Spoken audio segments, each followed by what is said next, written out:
What we do here is go back.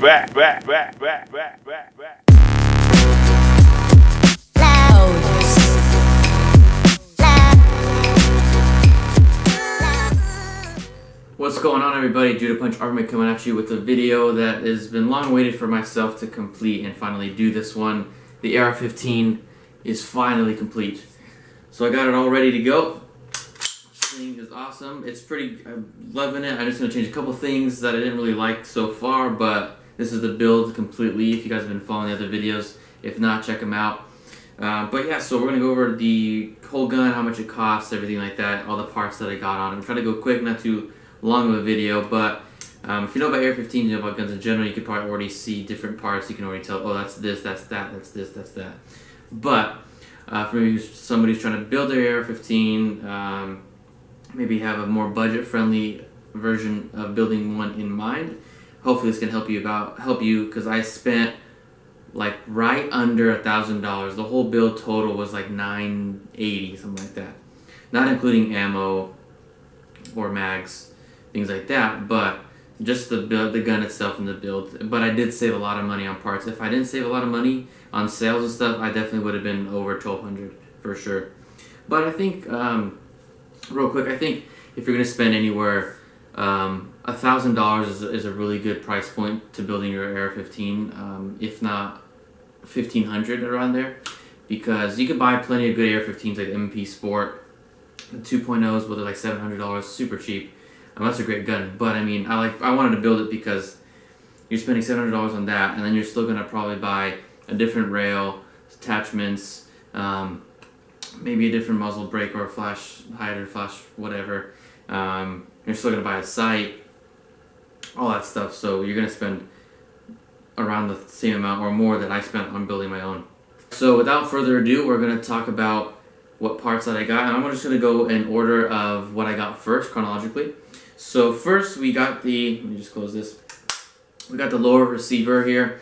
It's going to be the Aero Precision lower. It's a standard Aero Precision lower. Normally this retails for about $80. I got this for $69.99. It was on sale. I didn't even know when I went to go buy it. So it's pretty cool. Pretty good price. Nothing fancy. The only thing is it does have a lot bigger flared mag well here, and also has a skeletonized trigger guard right there. So not the trigger guard's whatever, but I like that the mag well is really flared, and so got some hex mags empty, of course.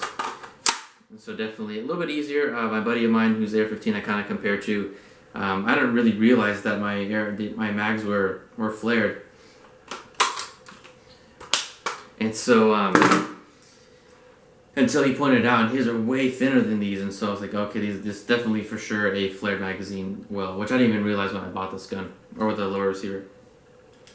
Now, just keep in mind for you guys if you haven't bought a AR-15 or started building one before, the part you do have to register if you're just building it is the lower receiver, because that's where it houses the trigger mechanism, and so that's the part you're going to have to register. And so it's funny because I was like, technically the lower receiver by itself is a gun in and of itself, which is silly because there wasn't even any parts in it, but that's the world we live in, I guess, especially in California. Now, secondly, real quick, since, like I said, I am in California, I did buy the Juggernaut Tactical Hellfighter pin right here. So you have the pin here, and you also have the maglock kit right there. So when it's closed, the action is closed, you can't press the button. Magazine release, let me put a mag in there. So I press it, nothing happens, but when I push the pin right here, the rifle is broken in half. As you can see, the receivers separate from each other. Now I can perfectly depress the magazine release, and I can either push it like that, or sometimes if you can just use some physics and inertia to just snap it back into place. So that kind of helps it. So when, let's say, you're at the range like that, right? Empty a mag, get another one in there, like that, you're ready to go. So it's a little bit nicer. They have a lot of different pins and, fixed magazines, fixed magazine setups and stuff like that. That's just the one I chose. Normally this thing runs at $69.99 on their website. At my local store where I got most of these stuff, well, a lot of the lower stuff I should say, it was $59 and I got it on a sale for $54. And then like 4 months later after I bought this, it's on sale now for $39. So I was like, man, but I would not have completed this. So I got that. Pretty cool. I like it. It's simple and it wasn't too crazy expensive, but I'm willing to try out some other things. I've seen a lot of them out there. But the reason, if you guys are not in California, or if you're in California and wondering about building your AR-15, that's one of the things you can do. So you have the option of registering your AR-15 as an assault rifle, or assault weapon, I should say. Sorry. Assault weapon. And then you could do that, or you could do one of two options. You have the featureless option, which means you can't have a muzzle device up here. You can't have a vertical foregrip, which I don't have because I haven't bought one yet. You can't have a telescoping stock, an adjusting stock, anything like that. A folding stock, you can't have that. And you can't have a pistol grip like this, so it has to be one of those fins, the shark fins or whatever it is, or this stock has to be pinned, which isn't a big deal because if you have it, you can set it at like, okay, this is where I like to have it adjusted, and you pin it there. So it can never be adjusted unless you take out the pin, adjust it, and put the pin back, whatever it is. Or one of the, and you can't have thumb hole stocks either, where it's just, this is a classic rifle stock where, this is all closed and it just has a room for your thumb and it goes in there. So you can't have any of that. And so that's the featureless option. Or with the featureless option, you do have the ability to press your magazine release, no problem. You don't need a little kit like that I do. But you can go the other option, was then you do the option that I did, it was the mag lock kit. So you have a fixed mag. So the mag is completely fixed when the gun is operational. But of course, we smart Californians, we found a loophole. So technically, you can't do anything. You can't charge the gun. You can't send the bolt home with when the action's broken like this. You can't pull the trigger. You can't do anything. And so that's how we went around it. And so we could use that. So it's pretty cool. I like it, and I can't stand the fin. My buddy has the fin on the his AR-15. I don't like it. I've shot there's other guys at the range. I just don't like it. I don't like shooting my gun like this. And let's say you're actually if you're actually in a shooting scenario where crap hits the fan or whatever it is. I mean, I'm sure you're gonna take it off. Who cares about whatever laws are in California, whatever it is. Or you have a home invader or something, right? And you're going around your corner like this, and you have you have that stinking fin or whatever you have on there, and it's like this. And you're going around a corner, you're going around a corner, you're going around a corner, and someone grabs it. How much strength you're gonna have in your hands? Because that thing is gonna go like this, right? But if you have a full-on pistol grip like this, you're gonna have a lot more strength to be holding that pistol. To hold that pistol grip. So that's one little thing, and it's just not comfortable for me. I've seen people, they shoot super crazy fast with that, and they're really good with it. But to me, I'd rather have all this stuff than have that. I mean, it is kind of annoying not to have the magazine release, but I've seen so many people, they're super fast with these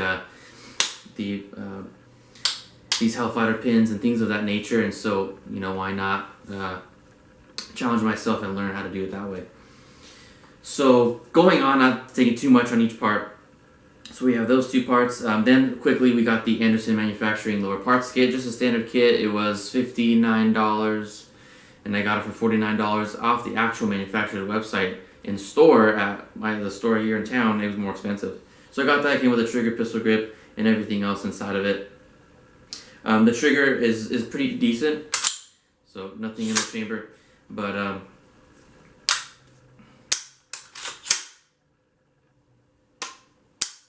pretty light trigger, I would say.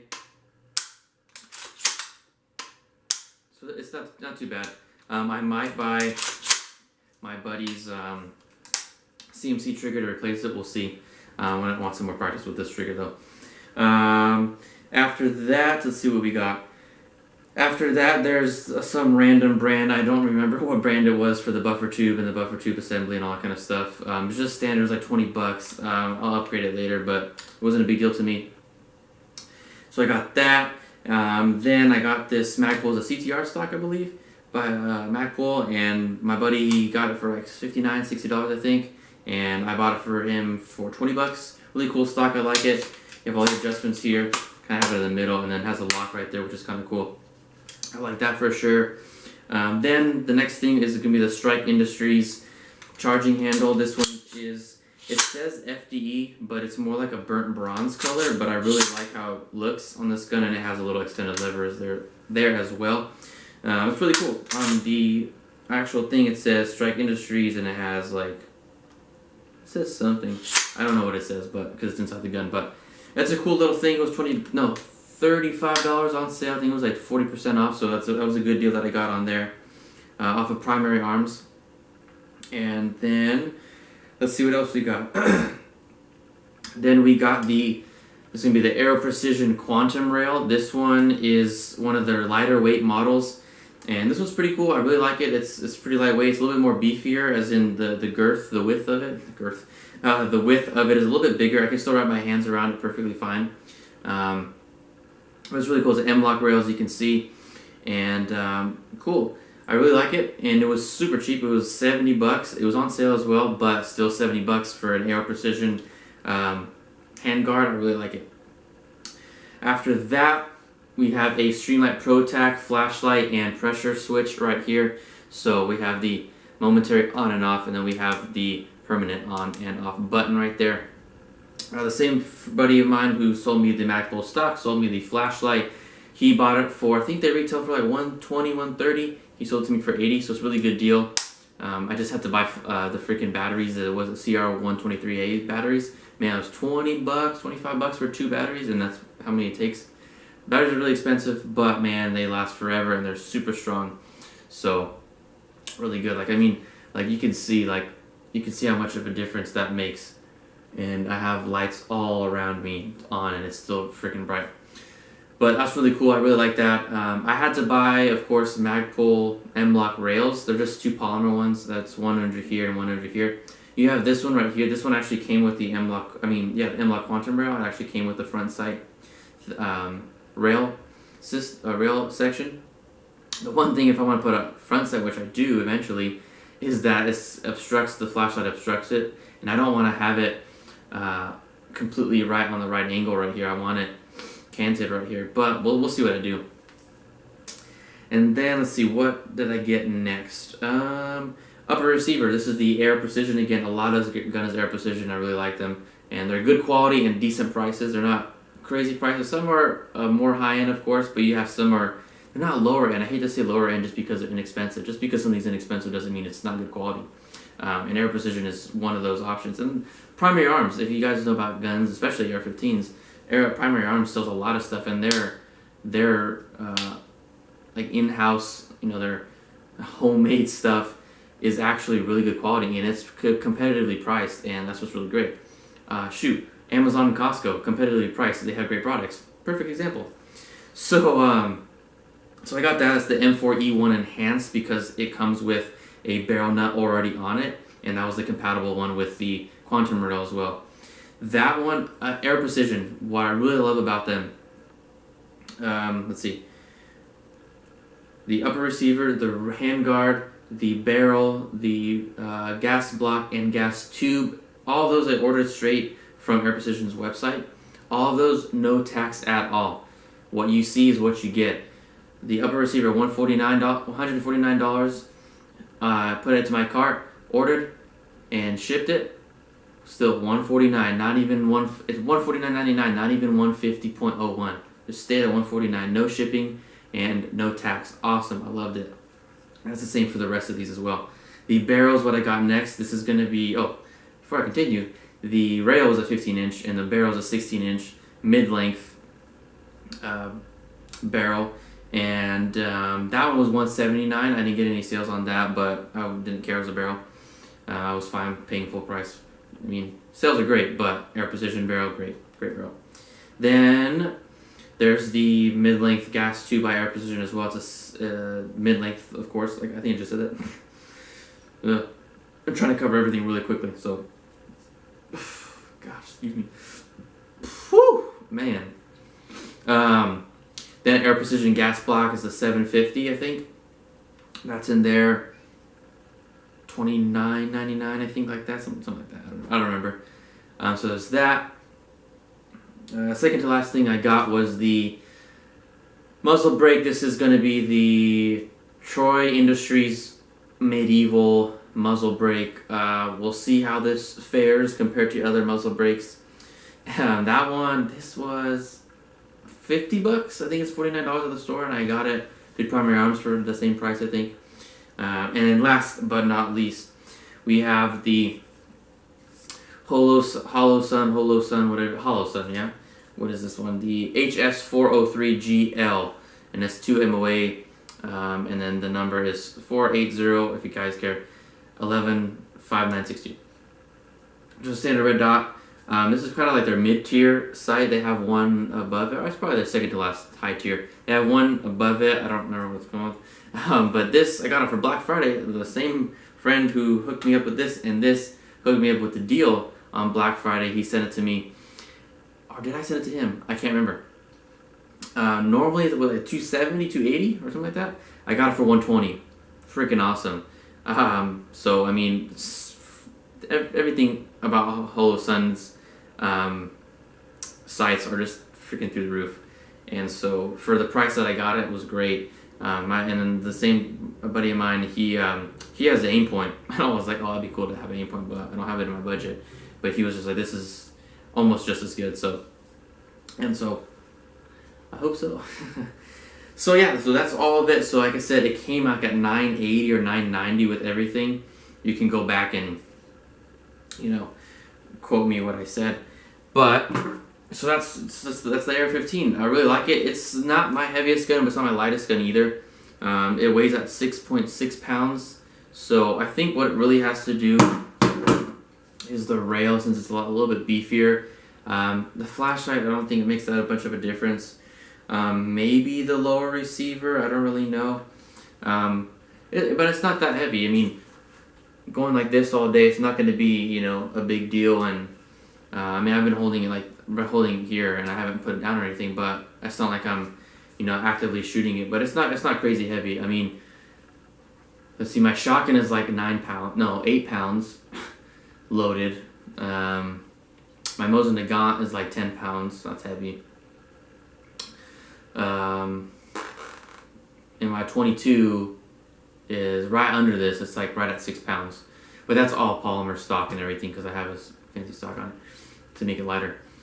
But yeah, so it's a nice in-between gun. Oh, the most important freaking part. The bolt. The bolt I got... At the same time I got the barrel. The bolt again is the Air Precision. It's just their standard Air Precision bolt right here. This was, smells good. This bolt was, I think, retail for $129, and I got it for $119. So that's pretty good. I mean, $10 off. So it came out to being like $125. So with taxes, it was right under the actual retail price. So I saved some good money on it. So like I said, I saved some pretty good money on here, and in general, the whole gun. And so, like I said, I mean, I got a good setup, and so hopefully, maybe you guys wanted to go with Air Precision, or you know, hopefully this helps you like get a guide of maybe, oh, oh, that looks cool, I want that. That was a good deal you got on that, or whatever it is. And so, and as for mags, I have 4 mags. I just took out 2. I have some hex mags here. I have a tan one right here. These, because I'm in California, as I mentioned before, they only hold 10 rounds, which sucks, but that's what we gotta do. I got a black one too, and then I also have these 2 other mags. They're called, they're MFS mags, I believe.